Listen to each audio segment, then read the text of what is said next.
Yes 12th class बेटा तुम्हारी 1.1 और 1.2 के एग्ज़ाम्पल और एक्सरसाइज मैंने कंप्लीट करवा दिए थे। ठीक है, अब मैं करवा रही हूँ मिसलेनियस एग्ज़ाम्पल और एक्सरसाइज ठीक के क्वेश्चंस, लेकिन उसमें सिर्फ हम वही क्वेश्चंस करेंगे जो 1.1 और 1.2 से रिलेटेड होंगे।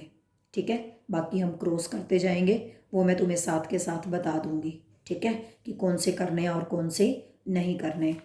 अब मैं तुम्हें करवा रही हूँ मिसलेनियस एग्जाम्पल 41, ये करना है। इफ़ बहुत इजी क्वेश्चन है, ध्यान से समझना। If R1 is an equivalence relation and R2 is also an equivalence relation, then prove that R1 intersection R2 is also an equivalence relation. Proof R1 और R2 equivalence relation given है।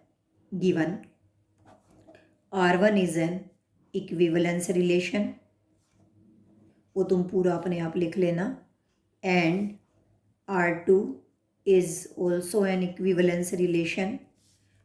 To prove R1 intersection R2 is an equivalence relation, ये हमें prove करना है।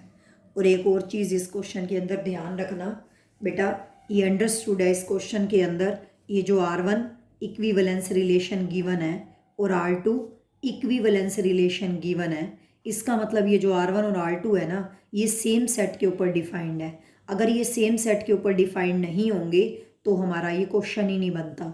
Same set के ऊपर defined का मतलब है, जैसे हम अभी तक जितने भी क्वेश्चन करते आए हैं इक्विवेलेंस रिलेशन के अंदर, उसके अंदर ऊपर हम ये नहीं लिखते relation are defined on the elements of set A, और वो सेट ए इनफाइनाइट सेट दे रखा होता था, या तो इंटीजर्स, रियल नंबर्स, है ना, या फिर हमें फाइनाइट नंबर ऑफ एलिमेंट्स। इसी तरह से इस क्वेश्चन के अंदर ये गिवन नहीं है कि ये किस सेट के ऊपर डिफाइंड है, लेकिन जिस सेट के ऊपर भी डिफाइंड है दोनों सेम सेट के ऊपर डिफाइंड है, अदरवाइज ये क्वेश्चन नहीं बनता। क्यों? जैसे मान लो R1 जिस सेट के ऊपर डिफाइंड है, मतलब R1 रिलेशन के अंदर पेयर की फॉर्म में जो एलिमेंट्स आ रहे हैं वो सेट ए से आ रहे हैं, और मान लो सेट ए के अंदर एलिमेंट्स हैं 1 2 3। इसी तरह से R2 भी सेट ए के ऊपर ही डिफाइंड होना चाहिए, उसके अंदर भी एलिमेंट्स 1 2 3। ठीक है, अब R1 इक्विवेलेंस रिलेशन है, इसका मतलब R1 रिफ्लेक्सिव, सिमेट्रिक और ट्रांजिटिव तीनों है, ये गिवन है। और R2 भी इक्विवेलेंस रिलेशन है, इसका मतलब R2 रिफ्लेक्सिव, सिमेट्रिक और ट्रांजिटिव तीनों है। हमें प्रूव करना है R1 इंटरसेक्शन R2 को इक्विवेलेंस रिलेशन, इसका मतलब हमें R1 इंटरसेक्शन R2 को रिफ्लेक्सिव, सिमेट्रिक और ट्रांजिटिव प्रूव करना है। अकेला R1 रिफ्लेक्सिव, सिमेट्रिक, ट्रांजिटिव तीनों है, अकेला R2 रिफ्लेक्सिव, सिमेट्रिक, ट्रांजिटिव तीनों है। हमें R1 इंटरसेक्शन R2 को रिफ्लेक्सिव, सिमेट्रिक और ट्रांजिटिव प्रूव करना है। देखो, अगर ये सेम सेट के ऊपर डिफाइंड होंगे तो R1 में रिफ्लेक्सिव प्रॉपर्टी के लिए 1 1 2 2 3 3 होगा। इसी तरह से R2 भी रिफ्लेक्सिव है क्योंकि इक्विवेलेंस है, तो R2 के अंदर भी 1 1 2 2 3 3 होगा।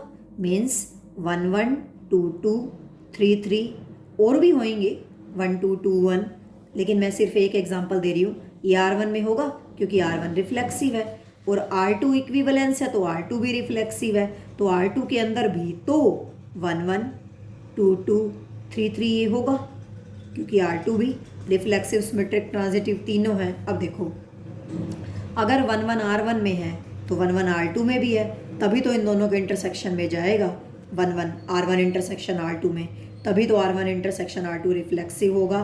फिर और अगर और एलिमेंट्स का यूज़ करेंगे तो वो सिमेट्रिक, फिर ट्रांजिटिव। ठीक है, तो सिर्फ मैं ये तुम्हें समझाना चाहती थी कि इस क्वेश्चन के अंदर ये जो R1 और R2 है ये दोनों अंडरस्टूड है, ये गिवन नहीं है, ये अंडरस्टूड है कि ये सेम सेट के ऊपर डिफाइंड है। मतलब अगर R1 1 2 3 4 5 के ऊपर डिफाइंड है तो R2 भी 1 2 3 4 5 के ऊपर डिफाइंड होगा। जिस R1 जिस सेट के ऊपर डिफाइंड होगा ना, R2 भी उसी सेट के ऊपर डिफाइंड होगा, तभी R1 intersection R2 equivalence relation prove हो पाएगा, अदरवाइज नहीं। ठीक है, चलिए प्रूफ। सबसे पहले हमें किसको रिफ्लेक्सिव प्रॉपर्टी प्रूव करना है? R1 इंटरसेक्शन R2 को क्या प्रूव करना है, रिफ्लेक्सिव। ओके, हम लिखेंगे क्लियरली, जनरल बात करेंगे क्योंकि 1 2 3 थोड़ी ना गिवन है।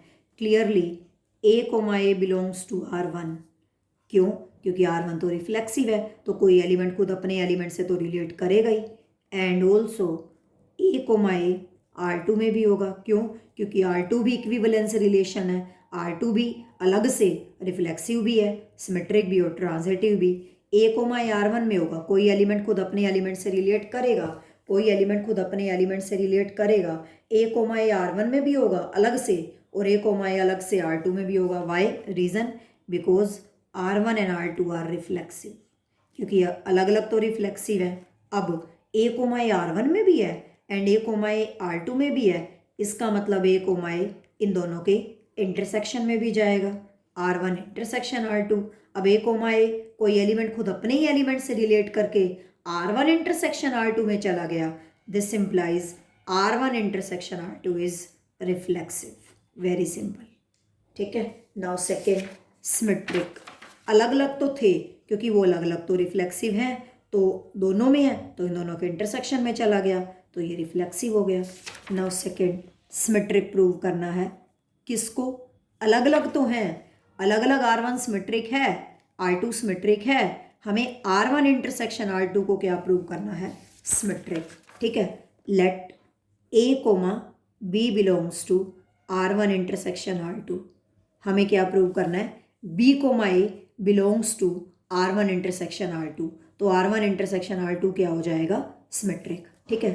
अगर ऐसा प्रूव कर दे तो अब देखो A, B R1 intersection R2 से लेके चली, तो इसका मतलब अब A, B R1 intersection R2 में है, इसका मतलब A, B R1 में भी होगा एंड A, B R2 में भी होगा। अब उसके बाद अगर A, B R1 में है तो इसका उल्टा B, A R1 में होगा, और अगर A, B R2 में है तो इसका उल्टा B, A R2 में होगा। क्यों? क्योंकि अकेला R1 सिमेट्रिक है, जो सीधा R1 में है उसका उल्टा R1 में होगा। R2 भी सिमेट्रिक है क्योंकि R2 तो पूरा इक्विवेलेंस है, R1 भी, तो अगर A, B R2 में है तो इसका उल्टा भी R2 में होगा। इसका रीज़न क्या है, बिकॉज R1 एंड R2 अलग अलग क्या है, सिमेट्रिक। ये हमें गिवन है। तो अब B, R1 में भी है, B, R2 में भी है, इसका मतलब ये इन दोनों के इंटरसेक्शन में भी जाएगा। This implies B, belongs to R1 intersection R2। मैं तो A, B लेके चली थी R1 इंटरसेक्शन R2 से, मैंने प्रूव कर दिया इसका उल्टा B, R1 इंटरसेक्शन R2 में, इसका मतलब कौन सिमेट्रिक हुआ, R1 intersection R2 is symmetric. Very simple. ठीक है। नाउ थर्ड, अब हमें क्या प्रूव करना है, R1 इंटरसेक्शन R2 को transitive. Let A, B belongs to R1 intersection R2 and let B, C belongs to R1 intersection R2। हम क्या प्रूव करना चाहते हैं, A, C belongs to R1 intersection R2, तो R1 इंटरसेक्शन R2 क्या हो जाएगा, ट्रांजिटिव। अब आगे A, B R1 intersection R2 में है, इसका मतलब A, B R1 में भी है एंड R2 में भी है। ठीक है। A, B belongs to R1 and A, B R2 में भी होगा। ठीक है। इसी तरह से B, C R1 intersection R2 में है, इसका मतलब B, C R1 में भी होगा एंड R2 में भी होगा। B, C belongs to R1 and also B, C belongs to R2। अब A, B R1 में है, B, C R1 में है, तो A, C R1 में होगा। क्यों होगा?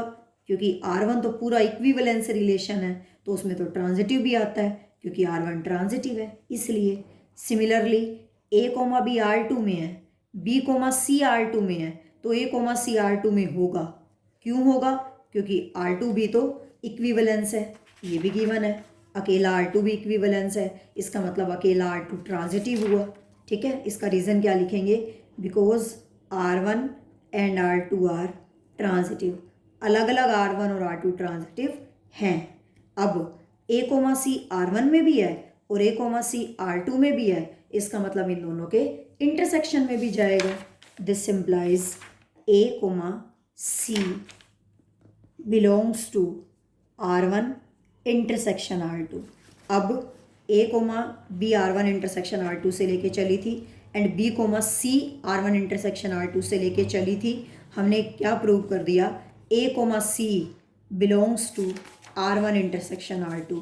This implies R1 intersection R2 transitive हो गया, इज ट्रांजिटिव। अब R1 इंटरसेक्शन R2 को मैंने रिफ्लेक्सिव भी प्रूव कर दिया, सिमेट्रिक भी प्रूव कर दिया और ट्रांजिटिव भी प्रूव कर दिया। Therefore we can say that R1 intersection R2 is an equivalence relation and hence prove.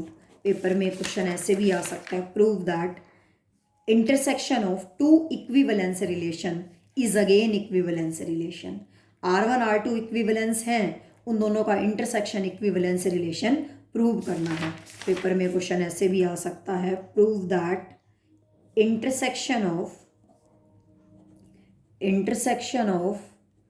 To equivalence relation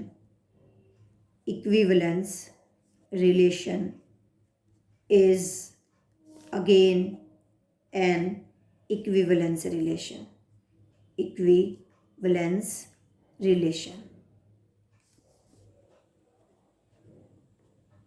दो इक्विवेलेंस रिलेशन का इंटरसेक्शन प्रूव करो कि वो भी क्या होता है, equivalence relation. Means R1 equivalence relation है, R2 इक्विवेलेंस रिलेशन है, हमें क्या प्रूव करना है, R1 intersection R2 is also an equivalence relation.